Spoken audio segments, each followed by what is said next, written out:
¿Y qué puede ser la más? Nació en Valencia, se formó en Navarra, es doctor en medicina, pero también tiene la excelencia de todas las acumulaciones de créditos y sabiduría en este campo de la cardiología tan innovador como es la cardiología intervencionista. Es decir, esa posibilidad de llegar al corazón o a ciertos órganos en relación con el corazón y aparatos, pero desde la distancia, a través de catéteres y a través de la imagen.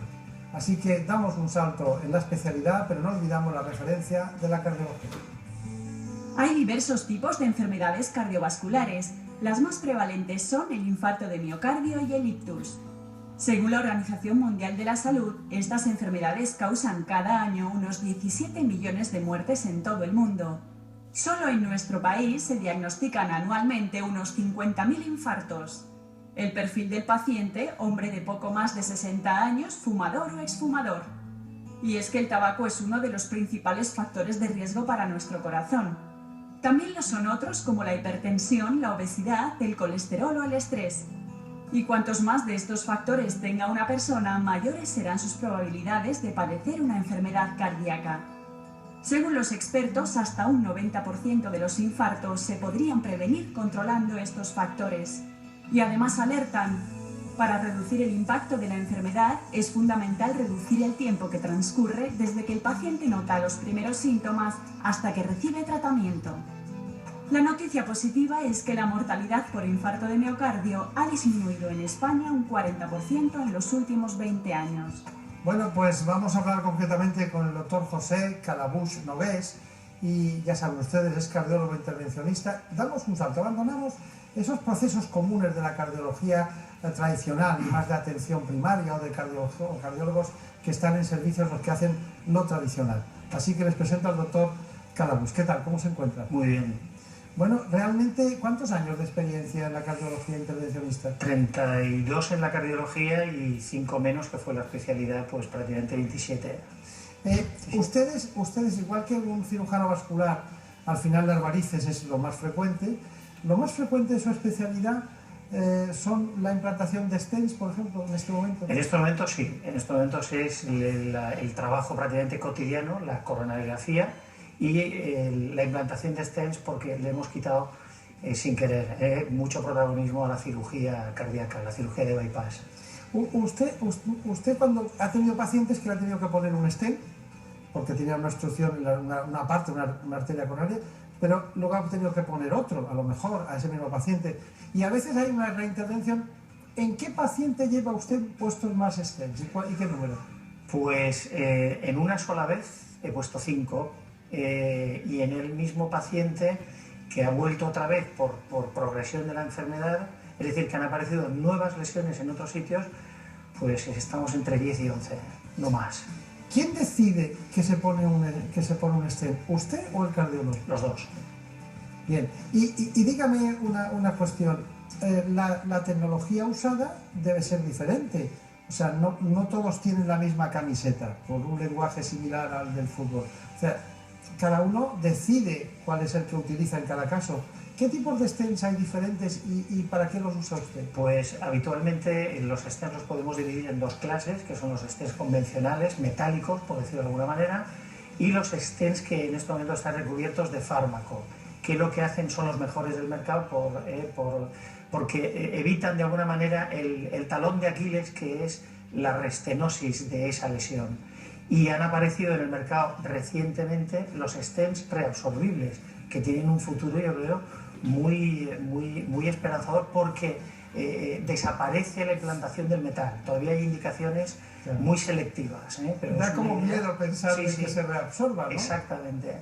Pero no hay por qué tenerlo. No, para nada, todo lo contrario, porque está demostrado perfectamente en los casos muy seleccionados que el stent desaparece y que se reabsorbe absolutamente y que la arteria queda, pues se le llama como un anillo de oro, porque al verla con una técnica que es la tomografía de coherencia óptica, que dibuja toda la arteria coronaria como un anillo dorado, parece como un anillo de oro perfecto. No recuerdo el nombre de un cardiólogo hemodinamista del Mont Sinai, de nacionalidad india, que era extraordinario, trabajaba con el doctor Fuster. Me pareció que era un centro de referencia a nivel internacional. ¿Usted cree que en su departamento son un centro de referencia? Nosotros tenemos varios puntos fuertes en nuestro departamento de cardiología y sobre todo en cardiología intervencionista. Por supuesto que nuestro nivel de tolerancia es a nivel de las complicaciones, si es posible cero, luchamos contra ese cero. Pero otro fuerte que nos da mucha calidad es la rapidez en la actuación. Es decir, nosotros podemos recibir un paciente a la mañana, a las 9 de la mañana, que tiene una angina de pecho, se le hace la historia clínica, a continuación se hace una prueba de detección de isquemia en el mismo departamento de cardiología, que es un ecocardiograma de estrés. Si ese ecocardiograma de estrés es positivo, se me solicita una coronografía. Como yo trabajo full time, no tengo ningún problema, puedo hacer en un día 5, 6, 7, o sea, entre dos compañeros que somos, nos repartimos el trabajo, podemos acabar a las 9 de la noche, lo hacemos a mediodía, lo hacemos a primera de la tarde, implantamos el stent, el paciente pasa una noche en la clínica y el día siguiente se va a su casa, con el tratamiento, el diagnóstico y todo absolutamente solucionado. ¿Por qué un paciente olvida que lleva un stent y en cambio no olvidaba que había hecho un bypass coronario por cirugía? Porque el stent, la verdad que la estancia en la clínica es muy corta, es simplemente un pinchazo o bien en la ingle o bien en el brazo por la arteria radial, mientras que la cirugía realmente es como para que uno no se olvide. Es pasar un día, día y medio en la unidad de cuidados intensivos, es despertarse y notar que tengo una cicatriz en el pecho y me duele. Yo suelo decir que es comparable a que a alguien le han dado una paliza brutal, porque claro, le han abierto el esternón y le han abierto las costillas. O sea, un levantador de peso. Exactamente. Entonces, claro, la recuperación es de 3 a 6 meses prácticamente para que una persona se pudiera incorporar. Es difícil olvidar todo eso. Tengo un dato para usted. Es un 5 de julio de 2010. Y resulta que el paciente tenía exactamente 89 años. Y usted puso, con su equipo, una válvula, y estamos hablando de la válvula aórtica, pero la puso en el corazón, bueno, al lado del corazón, en la salida, sin cirugía. Esto es. Sin cirugía. Hizo los 6 milímetros de rigor en la ingle y la puso. Bueno, realmente esto, porque la válvula debió de tener que ir doblada para... Plegada, va absolutamente plegada. Y luego cuando entra en el sitio adecuado se despliega. La vamos liberando progresivamente, el control se hace por escopia y por... ¿Y cómo la pegan? No, simplemente es una tecnología impresionante la válvula que nosotros hemos utilizado. Es una tecnología en donde la válvula se pliega con frío, es decir, estamos con una cubeta llena de cubitos de hielo y entonces el hielo lo que hace es ayudar a la contracción y al plegado de esa válvula. Sin embargo, con el calor se expande. Está hecho de un material que tiene memoria y vuelve a su tamaño normal, natural.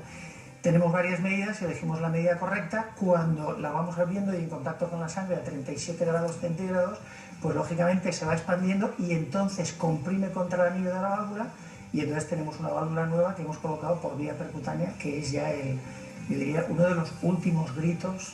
Es que parece que ese material tiene memoria, ¿no? Tiene memoria. Está hecho de nitinol, entonces es un material que, insisto, se pliega con frío y con el calor se expande en su totalidad.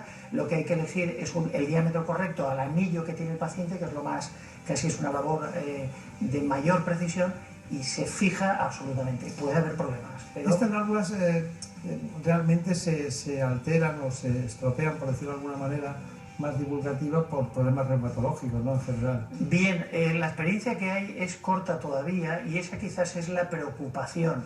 Pero vamos a ver, en estos momentos estamos implantando válvulas a gente a la que está contraindicada la cirugía. Es decir, estamos en un momento en el que solamente los datos científicos nos permiten implantarlo a una persona a la que no le puede hacer nada el cirujano.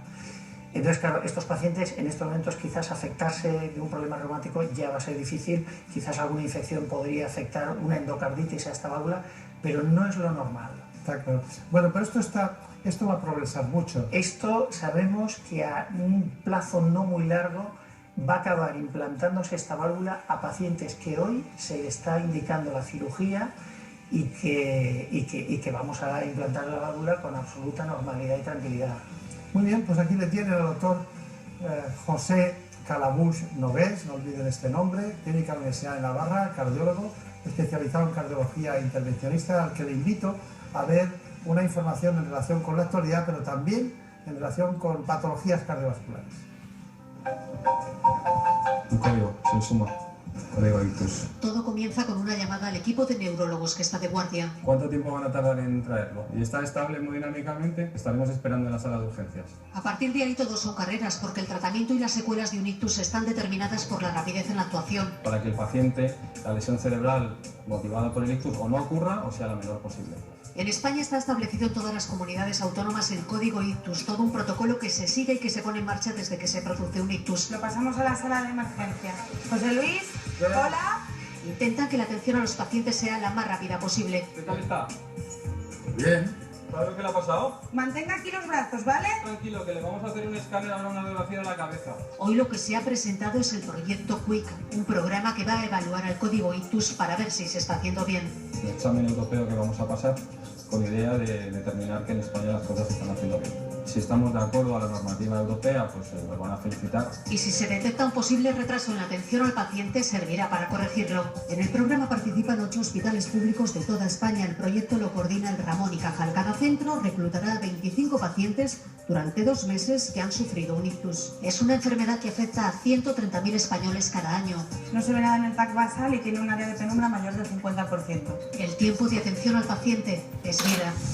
Donante, supuestamente de 35 años, Dani de Málaga, vende un riñón. Es un anuncio de esta semana. Pide gente seria y no pone precio. Alguien solicita desde 30.000 hasta 100.000 euros. Pero anuncios como estos de personas desesperadas pueden quedarse años colgados en la red sin respuesta. Entre otras razones... Que en España el tráfico de órganos es ciencia ficción. Y es ciencia ficción porque en nuestro país es imposible que se lleve a cabo una intervención en la que se le saque el riñón a una persona y se le coloque a otra. Podría ocurrir entonces que un paciente intentara comprar un órgano en otro lugar, pero esto es poco probable, primero porque en nuestro país se da la tasa más elevada de donaciones del mundo y normalmente el enfermo acaba siendo trasplantado, y segundo porque nadie va a arriesgarse a implantarlo, ya que no solo la venta es un delito.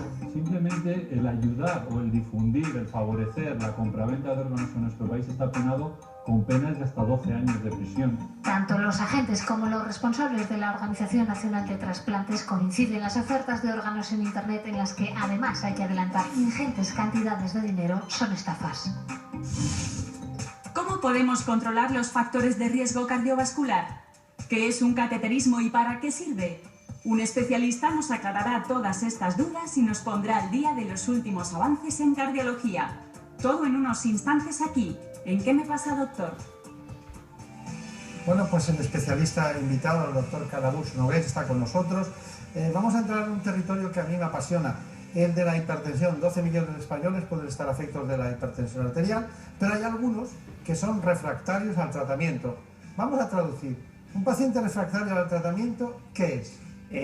Se dice hipertensión refractaria cuando una persona, un paciente, está recibiendo 3 o más fármacos. Uno de ellos es un diurético y, por supuesto, que lo lleva ya durante un tiempo, es decir, más de 1 mes, 2 meses, 3 meses, y las cifras de tensión arterial superan 140-90. En general ya se considera 160-95 un límite que no deberíamos de llegar. Pero podemos decir que no son eficaces las terapias habituales. Correcto. Para entendernos así en lenguaje llano. Bueno, pero claro, también tenemos que acudir a un despacho, el que nosotros investigamos aquí, que dice que la Clínica Universidad de Navarra fue el primer hospital privado de España que realizó una denervación renal contra la hipertensión arterial refractaria. Estamos hablando de algo que puede afectar entre el 10 y el 12% de la población hipertensa. Correcto. ¿No? Bueno, estamos hablando de un problema muy serio. Dígame, ¿cómo lo hacen ustedes? No es fácil, porque hay un ciclo que usted y yo conocemos de la generación de hipertensión, que el origen está en una serie de sustancias, de enzimas que están en el riñón y que provocan que aumente la tensión. Y ahí ese ciclo hay que romperlo de alguna manera. Correcto. Y usted va a quitar el nervio que genera ese proceso. Exactamente. Es decir, sabemos que el riñón, de las 3 partes que cooperan en la generación de la hipertensión arterial, el corazón es la primera porque es la que genera la presión sistólica. Los vasos, sobre todo del aparato digestivo y miembros inferiores, son el receptáculo vascular, que también juegan un papel muy importante. Con la edad estos vasos se van volviendo menos elásticos. Y el tercer punto es el riñón, que es clave. Al riñón le llega información desde el cerebro por los nervios simpáticos y el riñón informa al cerebro también por la vía simpática. Entonces se conocen como ramas aferentes los que llegan al riñón y ramas eferentes los que informan.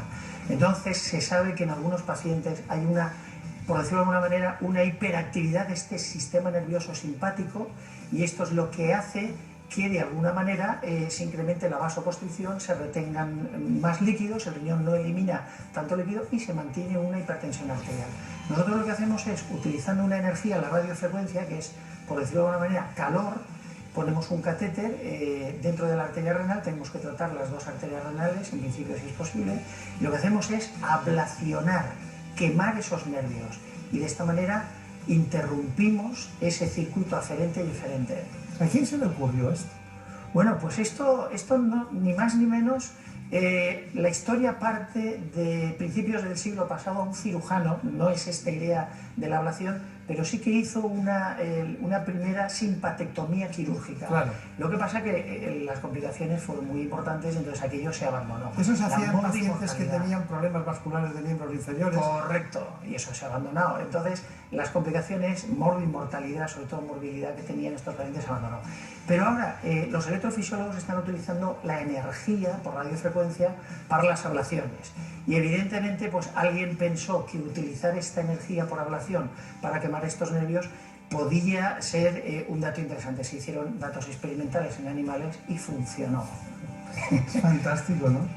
Es fantástico. Bueno, pero usted se ha adentrado en un territorio que no era propiamente el de la cardiología intervencionista, ¿no? Bueno, Pero como es vascular la consecuencia, correcto. se ha metido usted por la puerta de atrás en el territorio. No me he metido yo, nos hemos metido todos. En la sección de hemodinámica de la Sociedad Española de Cardiología estamos todos los hemodinamistas muy interesados y volcados en este tratamiento, y la verdad que pensamos que puede ser hecho por cualquiera, pero la realidad es que el 90%, 95% lo estamos haciendo cardiólogos intervencionistas, porque además radiólogos intervencionistas un 5% y algunos vasculares, algunos intervencionistas vasculares otro 5%. Claro. Pero la mayoría está a manos de los cardiólogos. Bueno, la pregunta es aquella pregunta famosa de una nariz, ¿no? Entre el cirujano de cirugía plástica y estética y el otorrino. Es decir, ¿quién la tiene que operar? El que la sepa. Correcto, correcto. El que ya tenga más experiencia. Claro, claro. Bueno, realmente nosotros hemos intentado conocer este proceso, este procedimiento innovador y quirúrgico, y hemos acudido a Javier Saz para que nos lo contara. La denervación arterial renal es un procedimiento quirúrgico indicado para aquellos pacientes con hipertensión arterial refractaria, es decir, pacientes cuya presión arterial es resistente a los fármacos. El procedimiento se realiza por cateterismo mediante punción de la arteria femoral. A través de esta arteria introducimos un catéter hasta la arteria renal, y a través de este catéter se aplican unos impactos de radiofrecuencia en cantidad de 8 o 12 en cada una de las arterias renales. Y así lo que vamos a conseguir es interrumpir la conducción nerviosa del sistema nervioso vegetativo, porque los impulsos nerviosos están alrededor de la arteria, y esto es el mecanismo que acaba perpetuando la hipertensión arterial, aún a pesar de algunos pacientes de tener varios fármacos y la tensión arterial no se pueda controlar. Este sería el procedimiento electivo para ellos. Al anular estas terminaciones nerviosas, el paciente deja de retener líquidos y sal, que es lo que favorece la crisis hipertensiva. El procedimiento se realiza mediante sedación y no requiere más de 24 horas de hospitalización.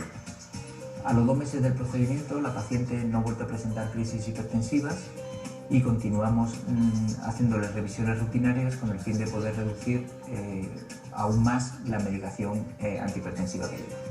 Los clásicos problemas asociados a la hipertensión, como son los dolores de cabeza y el riesgo cardiológico, van desapareciendo gradualmente con esta nueva técnica quirúrgica que resulta muy efectiva en más del 80% de los pacientes. Está clarísimo, ¿verdad? Después de ver las imágenes, es que la imagen es muy importante, ¿no? Clave. Y demostrativa. Bueno, pero también ustedes pusieron un ventrículo artificial, que era muy pequeño. Le voy a invitar a verlo, porque estamos en el ámbito de la cardiología. Dejamos cerrado el capítulo de la hipertensión en pacientes que son refractarios a tratamientos específicos, y la denervación renal se muestra como eficaz. ¿Me parece bien? Totalmente. Vamos al ventrículo implantado en la Clínica Universidad de Navarra. Es la solución hasta que llegue un trasplante de corazón. Es el ventrículo artificial más pequeño que se ha colocado en España. Pesa unos 120 gramos. Felipe sufre insuficiencia cardíaca severa. Su situación no era buena. Este aparato ayuda a que su corazón recupere fuerzas mientras espera un órgano adecuado para él. Estamos por colocar este dispositivo como puente al trasplante cardíaco. Es decir, lo que vamos a hacer es optimizar al paciente que está en una situación un poco ya terminal y conseguir que esa hipertensión pulmonar mejore, con lo cual, aproximadamente en el plazo a lo mejor de un año, podremos trasplantarle en unas condiciones muchísimo más favorables. Si no sería por esto, yo estaría muerto. Hasta que llegue un trasplante. Hace las veces de ventrículo izquierdo y se une con la aorta. Hay un flujo continuo que es posible gracias a un cable que se mantiene permanentemente conectado a dos baterías externas. También un controlador vigila y monitoriza el dispositivo. Este es el cable que sale del corazón. Felipe puede llevar una vida normal. Nada más mínima molestia de nada de ningún tipo. Está ahí. La intervención se realizó en la Clínica Universidad de Navarra, duró 8 horas. Dispositivos parecidos a este ya se han implantado, pero uno con dimensiones tan pequeñas nunca se había hecho en España. Aparatos para que corazones como el de Felipe sigan latiendo. Bueno, con estos compañeros que tiene usted allí, en su mundo, en su área cardiovascular, también uno se tiene que poner al día en lo suyo, ¿no? El doctor Rábago es un experto desde hace tiempo en el tema del trasplante cardíaco y en la asistencia ventricular. Y yo creo que, bueno, como se puede ver la experiencia, él está absolutamente detrás de las últimas tecnologías y, como se ha visto, pues es un pionero en todo este tipo de tratamientos. ¿Usted cree que ha aumentado en España, bueno, en Europa en general, la insuficiencia cardíaca como consecuencia del aumento de esperanza de vida, o hay otros factores? No, hay otros factores. La esperanza de vida no es suficiente. Simplemente uno de ellos es la hipertensión maltratada y otro de ellos va a ser muy importante la obesidad. Es decir, la obesidad arrastra un montón de factores de riesgo, como son la diabetes, la propia hipertensión, y esto va a afectar mucho al corazón. Y lo que va a hacer es que quizás al vivir unos cuantos años más dé opción a que ese corazón fracase y falle, y entonces probablemente con toda seguridad esta patología vaya a ir en aumento. Doctor Calabús, ¿cuál es el momento, cómo tiene que llegar un paciente a la urgencia de su hospital o de cualquier hospital de España para que usted pueda intervenir lo más precozmente posible y sea eficaz, por ejemplo, el poner un stent? El ideal es que el paciente, cuando tenga el menor síntoma, acuda a un servicio de urgencias. Si no es nada, se lo vamos a decir en cualquier servicio de urgencias, porque es un electrocardiograma y exploración analítica. Y si se confirma que tiene un síndrome coronario agudo, con elevación del ST, que es donde hay que actuar rápidamente, estamos hablando de tiempos a veces de 30 minutos, de 60 minutos como mucho, desde la puerta de urgencias a la sala hemodinámica y al pinchazo y a la introducción de la guía. Ese es uno de los avances más importantes en el tratamiento de la cardiopatía isquémica. Pues le invito a ustedes y al doctor Calabús a que vean cómo cada día mueren 100 personas en España como consecuencia de paradas cardiorrespiratorias que no han podido ser atendidas. 8 de cada 10 paradas cardiorrespiratorias se producen lejos de un centro sanitario. La víctima se desvanece, no respira. Hoy los servicios de emergencias nos enseñan cómo actuar. Es preferible siempre dar compresiones con más energía, con más ganas, que no quedarse corto. En los primeros 4 minutos de una parada cardiorrespiratoria cuando pueda salvar la vida a esa persona. 30 compresiones, 2 por segundo. Pero llevar este compás puede ser harto complicado, por eso, aunque parezca una frivolidad, en un caso de vida o muerte se recomienda... Tienes que cantar. Nosotros lo hacemos cantando. Las recomendaciones internacionales dicen que hay que cantar. Mira mi ritmo. Me llama Macarena, que te puede para dar la alegría y cosas buenas. ¿Lo hemos salvado? Lo hemos salvado. De momento me ha dado tiempo para que yo llegue, traiga mi aparato y le vuelva a reanimar el corazón. Este truco también es muy fácil de recordar para los más pequeños. Dale a tu cuerpo alegría, Macarena. Así como el masaje cardiopulmonar es básico, el boca a boca no es imprescindible. Se ha comprobado que al final el aire acababa entrando en el estómago, en lugar de irse a la vía aérea, entraba en el estómago. Pero ante la duda siempre es mejor actuar, aunque no sea perfecto. Miren ustedes, tenemos una gran oportunidad de que esté aquí el doctor José Calabús Nogués, porque él nos va a contar los procedimientos, pero sobre todo las conclusiones sobre procedimientos que él lleva a cabo. Sabemos que practica angioplastias coronarias percutáneas, implantaciones percutáneas de prótesis valvulares aórtica, como se ha visto, Pero también hay otro tipo de actuaciones, como por ejemplo el cierre percutáneo del foramen oval, es una utilización de una prótesis pequeña también para sellar, como dicen los expertos, ese orificio. El cierre percutáneo de la comunicación interauricular en aquellos niños afectos de ese problema, porque cada vez se diagnostica antes. O el cierre de la orejuela izquierda, también se implanta un tapón que bloquea ese tema, o el estudio de la placa vulnerable. Son procedimientos que usted lleva a cabo según los datos que yo tengo. ¿Cuál es su conclusión para que entendamos bien este asunto? Porque el 80% he visto que sería la angioplastia coronaria. Correcto. Bueno, yo diría que estas cosas, este tipo de patologías, como hemos comentado, la más frecuente es la cardiopatía isquémica. Yo diría que las conclusiones de la cardiopatía isquémica, primero, lo que yo aprendo con los pacientes es que los pacientes que llegan con esta situación, el ideal es que no menosprecien ningún síntoma, que controlen muy bien, el mensaje es controlar muy bien los factores de riesgo para prevenir y no llegar a esta situación. Al menor síntoma, no menospreciarlo, porque el corazón, yo suelo decir que es un traidor física y sentimentalmente, no da tiempo a veces a nada. Y lo que deben hacer es acudir a un cardiólogo para aclarar si aquel síntoma o aquel problema es importante o no es importante. Por supuesto, yo diría que vivo del tabaco y de la falta de ejercicio y del sobrepeso y de los pacientes que no controlan estos factores de riesgo. El resto de patologías que estamos tratando son patologías que a veces no dan mucha clínica, pero, insisto, sí que dan algunos pequeños síntomas y la experiencia es que somos muy resolutivos con todo esto, como hemos contado. Son tratamientos que son prácticamente curativos, cerramos los orificios, ponemos la válvula, como hemos comentado antes, podemos bajar la tensión arterial y evitar esas crisis hipertensivas.